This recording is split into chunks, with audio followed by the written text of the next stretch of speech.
Chapter 6. The work of 15 days. For some time I stood tottering on the mound regardless of my safety. Within that noisome den from which I had emerged, I had thought with a narrow intensity only of our immediate security. I had not realized what had been happening to the world, had not anticipated this startling vision of unfamiliar things. I had expected to see Sheen in ruins. I found about me the landscape weird and lurid of another planet. For that moment I touched on an emotion beyond the common range of men, yet one that the poor brutes we dominate know only too well. I felt as a rabbit might feel returning to his burrow and suddenly confronted by the work of a dozen busy navvies digging the foundations of a house. I felt the first inkling of a thing that presently grew quite clear in my mind, that oppressed me for many days, a sense of dethronement, a persuasion that I was no longer a master, but an animal among the animals, under the Martian heel. With us, it would be as with them, to lurk and watch, to run and hide. The fear and empire of man had passed away. But so soon as this strangeness had been realized, it passed, and my dominant motive became the hunger of my long and dismal fast. In the direction away from the pit I saw, beyond a red-covered wall, a patch of garden ground unburied. This gave me a hint, and I went knee-deep and sometimes neck-deep in the red weed. The density of the weed gave me a reassuring sense of hiding. The wall was some 6 feet high, and when I attempted to clamber it, I found I could not lift my feet to the crest. So I went along by the side of it and came to a corner and a rockwork that enabled me to get to the top, and tumbled into the garden I coveted. Here I found some young onions, a couple of gladiolus bulbs, and a quantity of immature carrots, all of which I secured and scrambled over a ruined wall, went on my way through scarlet and crimson trees toward Kew. It was like walking through an avenue of gigantic blood drops, possessed with two ideas: to get more food and to limp as soon and as far as my strength permitted out of this accursed unearthly region of the pit. Some way farther in a grassy place was a group of mushrooms, which also I devoured. And then I came upon a brown sheet of flowing, shallow water, where meadows used to be. These fragments of nourishment served only to whet my hunger. At first I was surprised at this flood in a hot, dry summer, but afterwards I discovered that it was caused by the tropical exuberance of the red weed.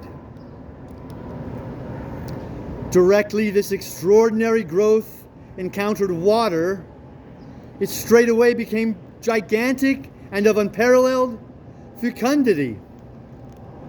New word for me. Its seeds were simply poured down into the water of the Wey and Thames, and its swiftly growing and titanic water fronds speedily choked both those rivers. At Putney, as I afterwards saw, the bridge was almost lost in a tangle of this weed. And at Richmond too, the Thames water poured in a broad and shallow stream across the meadows of Hampton and Twickenham. As the water spread, the weed followed them, until the ruined villas of the Thames Valley were for a time lost in this red swamp, whose margin I explored, and much of the desolation the Martians had caused was concealed. In the end, the red weed succumbed almost as quickly as it had spread. A cankering disease due, it is believed, to the action of certain bacteria presently seized upon it. Now, by the action of natural selection, all terrestrial plants have acquired a resisting power against bacterial diseases. They never succumb without a severe struggle. But the red weed rotted like a thing already dead. The fronds became bleached and then shriveled and brittle. They broke off at the least touch, and the waters that had stimulated their early growth carried their last vestiges out to sea. My first action coming to this water was, of course, to slake my thirst. I drank a great deal of it and, moved by an impulse, gnawed some fronds of red weed. But they were watery and had a sickly metallic taste. I found the water was sufficiently shallow for me to wade securely. Although the red weed impeded my feet a little, but the flood evidently got deeper towards the river, and I turned back to Mortlake. I managed to make out the road by means of occasional ruins of its villas and fences and lamps. And so presently I got out of this spate and made my way to the hill going up towards Roehampton, and came out on the Putney Common. Here the scenery changed from the strange and unfamiliar to the wreckage of the familiar. Patches of ground exhibited the devastation of a cyclone, and in a few score yards I would come upon perfectly undisturbed spaces, houses with their blinds trimly drawn and doors closed, as if they had been left for a day by the owners, as if their inhabitants slept within. The red weed was less abundant. The tall trees along the lane were free from the red creeper. I hunted for food among the trees, finding nothing. I also raided a couple of silent houses, but they had already been broken into and ransacked. I rested for the remainder of the daylight in a shrubbery, being, in my enfeebled condition, too fatigued to push on. All this time I saw no human beings and no signs of the Martians. I encountered a couple of hungry-looking dogs, but both hurried circuitously away from the advances I made them. Near Roehampton I had seen two human skeletons. Not bodies, but skeletons, picked clean. And in the wood by me I found the crushed and scattered bones of several cats and rabbits, and the skull of a sheep. But though I gnawed parts of these in my mouth, there was nothing to be got from them. After sunset I struggled on along the road towards Putney, where I think the heat ray must have been used for some reason. And in the garden beyond Roehampton I got a quantity of immature potatoes, sufficient to stay my hunger. From this garden one looked down upon Putney and the river. The aspect of the place in the dusk was singularly desolate.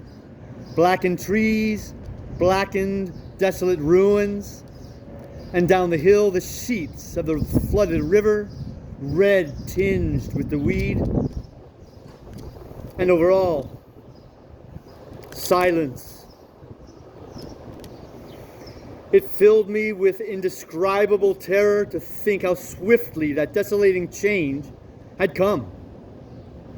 For a time I believed that mankind had been swept out of existence, and that I stood there alone, the last man left alive. Hard by the top of Putney Hill, I came upon another skeleton, with the arms dislocated and removed several yards from the rest of the body.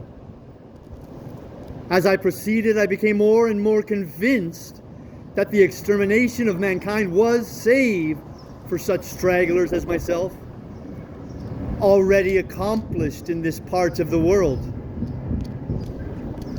The Martians, I thought, had gone on and left the country desolated, seeking food elsewhere. Perhaps even now they were destroying Berlin or Paris, or it might be they had gone northward